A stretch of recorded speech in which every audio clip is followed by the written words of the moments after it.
आज हम करेंगे 6th क्लास की हिस्ट्री का 5th लेसन, राज्य, राजा और एक प्राचीन गणराज्य।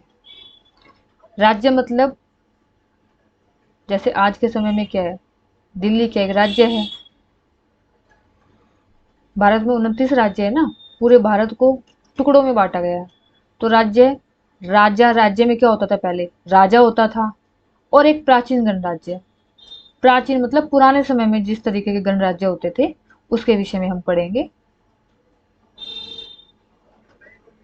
देखिए आज के समय में लोग शासक कैसे बनते, शासक मतलब जो सरकार कैसे बनती है। आज के समय में क्या होता है, जैसे हमारे देश में क्या राष्ट्रपति है, प्रधानमंत्री है और विभिन्न प्रकार के मंत्री है जो सरकार चलाते हैं, हमारे ऊपर शासन करते हैं। लेकिन इन नेताओं को चुनता कौन है, हम ही चुनते हैं, हमारे वोट के द्वारा चुने जाते हैं सार्वभौमिक वयस्क मताधिकार से। लेकिन ये जो विचारधारा है सार्वभौमिक वयस्क मताधिकार, कई सौ साल पहले अगर आप देखो तो तब ऐसा नहीं होता था। उस समय शासक कैसे बनते थे, क्या कोई वोट डालता था या अपने आप ही सत्ता हासिल करते थे, वो हम देखेंगे।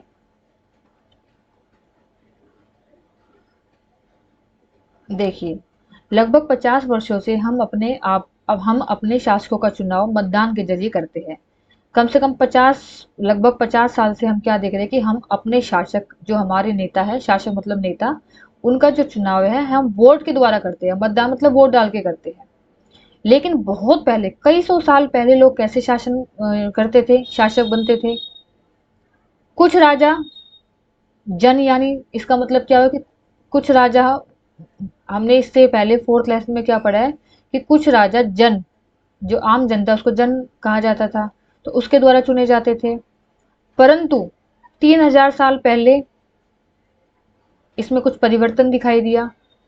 राजा कैसे बनते थे, देखिए अश्वमेध यज्ञ एक ऐसा आयोजन था, इसमें एक घोड़े को राजा के लोगों की देखरेख में स्वतंत्र विचरण के लिए छोड़ दिया जाता था।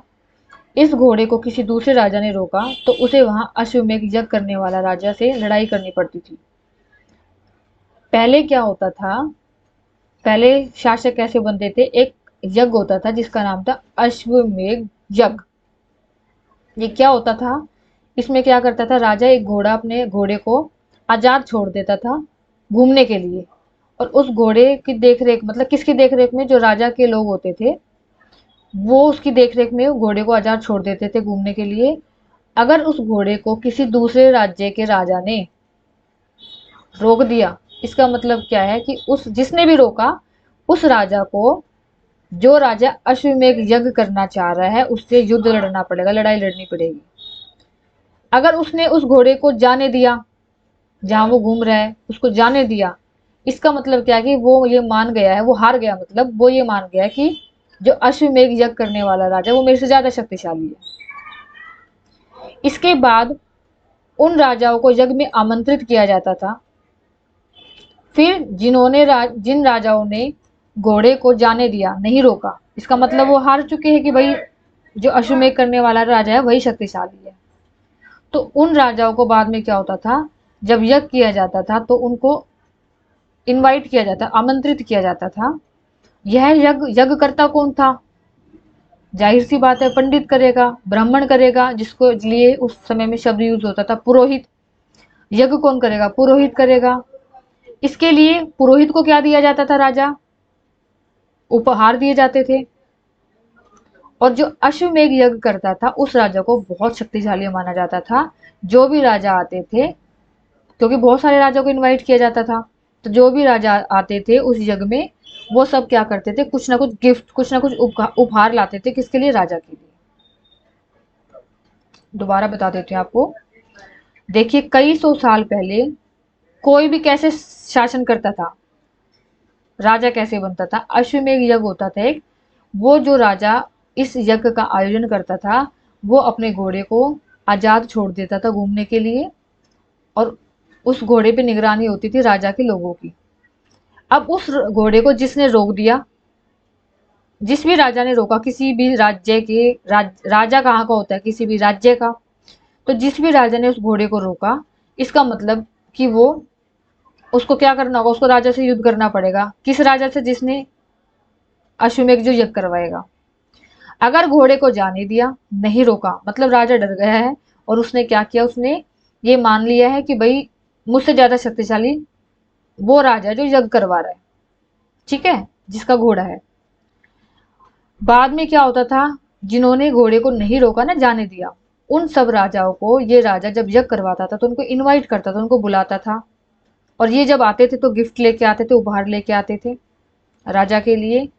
और राजा जो यज्ञ करवाता था, यज्ञ कौन करवाएगा, पुरोहित करवाएगा, ब्राह्मण करवाएगा। राजा क्या करता था, राजा उसको, पुरोहित को उपहार देते थे। इसमें क्वेश्चन क्या आता है हमारा कि अश्वमेध यज्ञ क्या होता है। इसमें पूरा आपको शुरू से लेके ये लास्ट तक जो मैंने बताया पूरा पैराग्राफ आपको लिखना पड़ेगा। दूसरा क्वेश्चन इसमें कैसे आ सकता है कि कई सौ साल पहले शासक कैसे बनते थे। देखिए इसके दो तरीके से क्वेश्चन आ सकता है। अगर क्वेश्चन ये आता है कि कई सौ साल पहले शासक कैसे बनते थे, तो आपको पूरा ये पैराग्राफ लिखना है। अश्वमेध यज्ञ क्या था उसके बारे में भी आपको ये सारा लिखना है। अब आगे क्या होता था, इन सभी आयोजनों में राजा का मुखिया जो राजा होता था वो मेन हेड होता था, और उसे राज सिंहासन या बाघ की खाल के विशेष जो राजा होता था उसका एक, जिसपे वो बैठता था ना, जो उसकी राजगद्दी होती थी, उसको शब्द हम देते थे राज सिंहासन। और जो राज सिंहासन होता था, बाघ जो होता है उसकी खाल का एक विशेष प्रकार का आसन बनाया जाता था जिसपे राजा बैठता था। युद्ध क्षेत्र में राजा का सारथी उसका सहचर होता था। युद्ध जब होता था उस समय जो सारथी होता है, जो राजा का रथ चलाने वाला होता है, वो ही उसका मेन सहचर होता था। यज्ञ के अवसर पर वह राजा की विजयों का और अन्य गुणों का गुणगान करता था। जो राजा का सहचर था वो क्या करता था, राजा की तारीफ करता था, इसने वो लड़ाई जीती, इसने वो लड़ाई जीती, मतलब उसकी गुणगान करता था। राजा के सगे संबंधी, खासकर उसकी रानी और पुत्रों को भी कई छोटे छोटे अनुष्ठान करने होते थे। जो राजा के सगे संबंधी, जो राजा के रिश्तेदार होते थे, राजा की जो रानी होती थी, उसके जो पुत्र होते थे, वो भी छोटे छोटे अनुष्ठान करते थे। अन्य सारे आमंत्रित राजाओं का काम सिर्फ बैठकर, जिनको इनवाइट किया गया है यज्ञ में, जिन जिन राजाओं को बुलाया जाता था, इनवाइट किया जाता, वो सिर्फ बैठ के देखते थे। राजा के ऊपर पुरोहित, राजा के ऊपर क्या करता था, जो ब्राह्मण होता था, जो पुरोहित होता था, वो गंगा जल जैसे होता है ना, पवित्र जल, उसका छिड़काव करता था। विष या वैश्य जैसे सामान्य लोग उपहार लाते थे, जिन्हें पुरोहित शूद्र मानते थे। ये एक जाति थी। ये लोग क्या करते थे, ये भी जब ये जो लोग थे ये उपहार लाते थे, लेकिन जो पुरोहित होते थे वो उनको नीची जाति मानते, शूद्र मानते थे, और उनको अनुष्ठान में शामिल नहीं किया जाता था।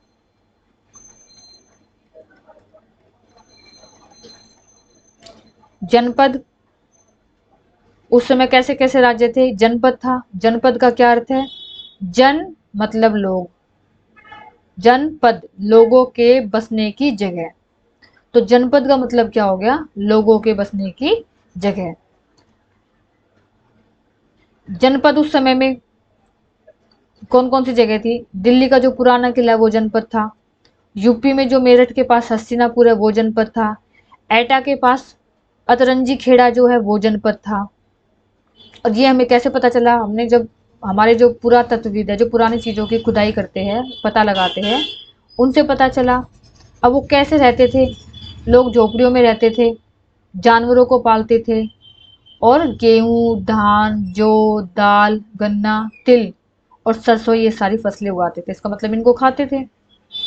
तो उस समय में जनपद कहाँ कहाँ है, दिल्ली के लाल पुराने किले में, यूपी में मेरठ है, उसके पास हस्तिनापुर है वहां पर, और एटा के पास अतरंजी खेड़ा जो है, ये जनपद थे।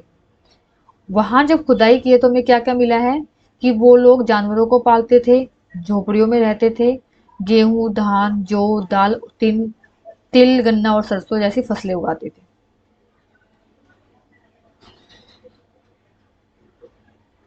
उसके बाद अब बर्तन कैसे यूज करते थे वो, ये देखिए, ये फोटो दिख रहा है, ये एक बर्तन था सुंदर सा, इस पे लाइनों से थोड़ा डिजाइन किया गया है। लाल और काले रंग के बर्तन होते थे। लोग मिट्टी के बर्तन भी बनाते थे, इनमें से कुछ धूसर और कुछ लाल रंग के होते थे। इन पुरस्थलों से कुछ विशेष प्रकार के बर्तन मिले हैं जिन्हें चित्रित धूसर पात्र के नाम से जाना है। इनको बोला जाता था चित्रित, चित्र मतलब इनमें चित्र बना हुआ है ना, तो इसी से इसका नाम है चित्रित। दूसर पात्र, इन समय में कैसे बर्तन होते, मिट्टी के बर्तन होते थे, लेकिन थोड़े कलरफुल, उस पर थोड़ा डिजाइन किया जाता था, चित्रकारी की जाती थी। जनपद के बाद आया हमारा महाजनपद। 2500 साल पहले, लगभग 2500 साल पहले कुछ जो जनपद थे वो बहुत महत्वपूर्ण हो गए थे। हर महाजनपद की एक, जैसे भारत की राजधानी दिल्ली है, ऐसे ही वहां पर भी क्या होता था, महाजनपद जो थे वो उनकी राजधानी होती थी। और अब राजधानी होने के बाद होता क्या था, किलेबंदी की गई थी। जैसे एक जनपद है, महाजनपद है, उसकी राजधानी हो गई, उसको बड़ी बड़ी दीवारी कर देते थे, उसकी किलेबंदी कर देती थे, जिससे कि ये बाउंड्री यहाँ तक है, इसके बाद दूसरा राज्य शुरू हो जाएगा। ठीक है, तो इसके लिए वहां पे किलेबंदी की गई थी। अब क्या हुआ, धीरे धीरे, मैंने पहले बताया, आपने पिछले लेसन में क्या पढ़ा, पहले जो राजा होते थे आज की तरह राजा नहीं है, या मतलब इस समय जब जनपद के समय में राजा थे, वैसे राजे पहले नहीं थी। जब वेदों का समय था, उस समय ना तो वो बड़े महलों में रहते थे, ना बड़ी बड़ी सेना रखते थे। अब जो राजा है वो क्या करते, वो सेना रखने लगे, अपनी रक्षा के लिए सेना रखने लगे। जो सिपाही होते थे, जो सैनिक होते थे, उनको वेतन देते थे, सैलरी भी देंगे, क्योंकि सिपाही बिना वेतन के तो काम करेंगे नहीं। और सिक्कों, आहत जो सिक्के होते थे उस समय, आहत सिक्के, उनको सैलरी या वेतन कैसे दिया जाता था, आहत सिक्कों के रूप में दिया जाता था। इसमें आपका क्वेश्चन क्या बनता है, महाजनपद क्या है, उनकी, उनके विषय में बताइए। और महाजनपद में सिपाहियों को जो वेतन दिया जाता था वो किस रूप में दिया जाता था, तो इसमें क्या आंसर आएगा, आहत सिक्कों के रूप में दिया जाता था। टैक्स, कर, इससे पहले कोई कर नहीं लगता था। अब जब से ये जनपद वाला समय शुरू हुआ है, तो क्या हुआ, खर्चे बढ़ गए, क्योंकि महलों में रहते हैं राजा, कभी किलेबंदी करवा रहे हैं, सेना भी रख रहे हैं। तो जैसे जैसे खर्चा बढ़ेगा तो क्या होगा, युद्ध भी कर रहे हैं, पैसा चाहिए, और वो पैसा कहाँ से लेगा राजा, टैक्स लगाएगा। टैक्स किस पे लगाएगा, लोगों पे लगाएगा। तो यहाँ से शुरुआत हो गई हमारी कर की, टैक्स की। महाजनपदों के राजा विशाल किले बनवाते थे, बड़े बड़े किले बनवाते थे, बड़ी सेना रखते थे। इसके लिए उनको पैसा चाहिएगा, काम करने के लिए लोग चाहिएंगे, जो काम करने के लिए कर्मचारी होंगे वो पैसा लेके तो काम करेंगे ना, वेतन लेके। तो अब महाजनपद के जो राजा है वो उनको उपहार पे निर्भर नहीं होते थे, पहले तो काम चल जाता था, अब उनके जैसे जैसे खर्चे बढ़े तो वो टैक्स लेने लगे। टैक्स कैसे लेते थे, किसान जो होते थे, क्योंकि ज्यादातर लोग खेती बाड़ी करते थे, किसानों से क्या करते थे, जितनी भी वो उपज होती थी उनका 1/6 भाग उनसे टैक्स के रूप में लेते थे। जो कारीगर होते हैं, जैसे बुनकर हो गए, कुछ कपड़ा बुनने वाले हो गए, लोहार हो गए, लोहे का काम करने वाले, सुनार हो गए, सोने का काम करने वाले, इनसे कैसे टैक्स लिया जाता था, किसान को तो अपनी उपज का 1/6 भाग देना होता था। ये जो बुनकर होते थे, जो कारीगर होते थे, इनको महीने में एक बार राजा के यहाँ काम करना होता था, ये इनका टैक्स माना जाएगा। जो पशुओं को पालते थे वो क्या करते थे, जैसे मान लो दूध दे, जो जानवर वो पाल रहे हैं उसके रूप में, जैसे भैंस पाली, भैंस ने क्या दिया, दूध दिया, तो वो दूध उनके लिए, जो राजा को उन्होंने भिजवाया, वो टैक्स हो गया उनकी। व्यापारी जो सामान खरीदने बेचने का काम करते थे, वो कोई सामान दे देते थे। जो आखिर तक जो जंगलों में लोग रहते थे, वो जंगलों से कोई ना कोई जो चीजें उनसे प्राप्त होती है वो देते थे, ये उनके लिए टैक्स माना जाता था। तो इसमें क्वेश्चन क्या बनता है हमारा, महाजनपदों में किस प्रकार से कर लगाया, कर वसूला जाता था, तो इसमें ये पूरा आ जाएगा आपका, यहाँ से शुरू, महाजनपद से शुरू, ये पूरा पैराग्राफ आ जाएगा। कृषि में क्या क्या परिवर्तन आया, इससे पहले लोगों को ज्यादा नॉलेज नहीं थी, तो लकड़ी के औजार बनाते थे वो, उसी से थोड़ी खेती करते थे। बारिश पे बैठे मतलब बारिश पे निर्भर थे कि बारिश आएगी तो खेतों को पानी मिलेगा। अब लोगों को धीरे धीरे दिमाग आना शुरू हो गया, अब उन्होंने क्या किया, लकड़ी के जो हथियार, मतलब लकड़ी के जो औजार बनाए जाते थे उसके मुकाबले वो लोहे के औजार बनाने लगे। लोहे के औजारों से क्या हुआ, लकड़ी से खोदने में टाइम लगता है, अब लोहे के औजार बन गए, तो फसलों की फसल भी बढ़ी, फसलों का भी उपज शुरू हो गया। लोगों ने को जो फसल है उसको बोने का ज्ञान आ गया। तो धान मतलब होता है चावल, चावल के पौधों का रोपण शुरू कर दिया। पहले बीज बोते थे, बीज से पौधा बनता था, टाइम ज्यादा लगता था। सीधे धान के पौधे लगाने शुरू कर दिए जिससे कि जल्दी फसल उग जाए, और इससे क्या हुआ, फसलों के उत्पादन में भी वृद्धि हुई। तो महाजनपद में कृषि व्यवस्था जो है या कृषि में परिवर्तन के विषय में बताइए, वो आपको सारा पैराग्राफ इसमें लिखना पड़ेगा। फिर एक जनपद आता है मगध। मगध कहाँ था, बिहार में था। ये एक बहुत महत्वपूर्ण जनपद बन गया था, और यहां से कौन सी नदी बह के जाती थी, सोन नदी। यातायात, ये मगध जो नगर था ये इतना महत्वपूर्ण क्यों बना, एक तो यातायात की वजह से, जल वितरण की वजह से। एक तो यहाँ की जमीन बहुत उपजाऊ थी, पानी की कोई कमी नहीं थी, और सामान को एक जगह से दूसरी जगह ले जाने में यातायात की सुविधा थी। इसी वजह से ये जो मगध था ये सबसे महत्वपूर्ण जनपद बना। इसका एक हिस्सा जंगलों से भरा हुआ था, और जंगल में क्या था, जो हाथी रहते थे उनको पकड़कर उनको ट्रेनिंग दी जाती थी और उनको सेना के काम में लगाया जाता था। जंगलों से क्या होता था, घर, गाड़ियां तथा रथ बनाने के लिए लकड़ी मिलती थी। जो जंगल होते थे उनसे क्या होता था, घर और गाड़ियां और रथ बनाने के लिए लकड़ी मिलती थी। उसके अलावा यहाँ पे बहुत बड़ी खदानें भी थी लोहे की, जिससे क्या बनता था, लोहे से क्या बनेगा, औजार बनाने के काम आती थी। मगध में दो राजा हुए हैं सबसे शक्तिशाली, एक तो बिंबिसार और एक अजातशत्रु। इसके अलावा एक और हुए हैं हम शासक, जिसका नाम है महापद्म नंद। एक तो वे बिंबिसार, अजातशत्रु और एक महापद्म नंद। इन्होंने अपनी राजधानी किसको बनाया, मगध की राजधानी बनी पहले तो राजगृह बनी बिहार में, उसके बाद पाटलिपुत्र को राजधानी बनाया गया। 2300 साल पहले क्या हुआ था, मैसिडोनिया का जो राजा था सिकंदर, वो चाहता था पूरी दुनिया पे जीत हासिल करना।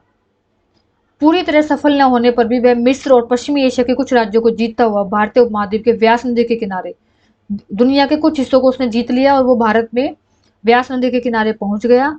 जब वो मगध, जहाँ पे बिंबिसार और अजातशत्रु का शासन था, जब वो मगध आया तो उसके सिपाहियों ने वहां जाने से इनकार कर दिया, क्योंकि सिपाहियों को पता था कि ये राजा बहुत शक्तिशाली है, इसके पास बहुत बड़ी सेना है, रथ है, हाथी है। तो इसलिए उनके जो सिकंदर, राजा सिकंदर था, जो मैसिडोनिया का राजा था और जो पूरी दुनिया को जीतना चाहता था, उसके सैनिकों ने वहां जाने से, कहाँ जाने से, मगध जाने से इनकार कर दिया। तो ये आपका इसमें क्वेश्चन आता है मगध जनपद के विषय में, उसकी शासन व्यवस्था, उसके राजाओं के बारे में भी आपको बताना पड़ेगा। उसके बाद हमारा आएगा एक दूसरा जनपद हुआ वज्जी। मगध एक शक्तिशाली राज्य बन गया था, उसके पास में ही था एक राज्य वज्जी। वज्जी की राजधानी वैशाली थी, और यहाँ एक अलग किस्म की शासन व्यवस्था, मतलब जैसे मगध में शासन होता था ऐसा शासन यहाँ पे नहीं था। यहाँ कुछ मगध से अलग तरीके की शासन व्यवस्था थी, जिसको नाम दिया गया गण या संघ। तो वज्जी के बारे में जब आता है आपके क्वेश्चन, तो उसमें ही आपको पूरा लिखना पड़ेगा। क्या लिखना पड़ेगा, ये जो राज्य था ये मगध के पास स्थित था, लेकिन मगध से अलग तरीके की इसमें शासन व्यवस्था थी, मगध से अलग थी, जिसे गण या संघ कहा गया था। इसमें क्या होता था, बहुत सारे शासक होते थे, कई राजा होते थे, और सारे राजा मिलके कोई भी फैसला सारे इकट्ठे मिलके करते थे। जबकि मगध में क्या था, एक ही राजा था, जो भी था वो एक ही राजा होता था, वही अपने सारे फैसले करता था। वज्जी में क्या होता था, बहुत सारे राजा होते थे, सारे फैसले सब मिलके करते थे, बैठक होती थी, उनमें बहस होती थी, फिर एक मत से फैसला किया जाता था। बुद्ध तथा महावीर दोनों ही, जो बुद्ध और महावीर थे, वो दोनों ही क्या थे, वो गण या संघ से संबंधित थे। और बौद्ध साहित्य जो है, बौद्ध साहित्य जो है, उसमें क्या है, संघ के जीवन का, किस तरीके से लोग जीते थे, क्या करते थे, वो सारा उसमें वर्णन किया गया है।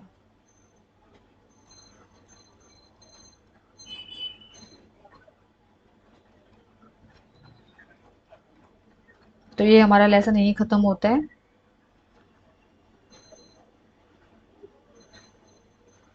इसके क्वेश्चन भी आप देखना।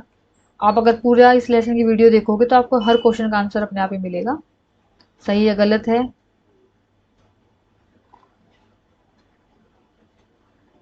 दूसरे में महाजनपद का राजा क्या क्या होता था वो उसके बारे में लिखना है। समाज के वे कौन से समूह थे जो गणों के सभाओं में हिस्सा नहीं लेते थे? कौन गणों के सभाओं में हिस्सा नहीं लेते थे, वो बताना है आपको। महाजनपद के राजाओं ने किले क्यों बनवाए? सुरक्षा के लिए, सेफ्टी के लिए। आज के शासक, आज हम वोट देके चुनते हैं, उस समय ऐसा नहीं होता था। ठीक है, वो आपको सारा बताना है।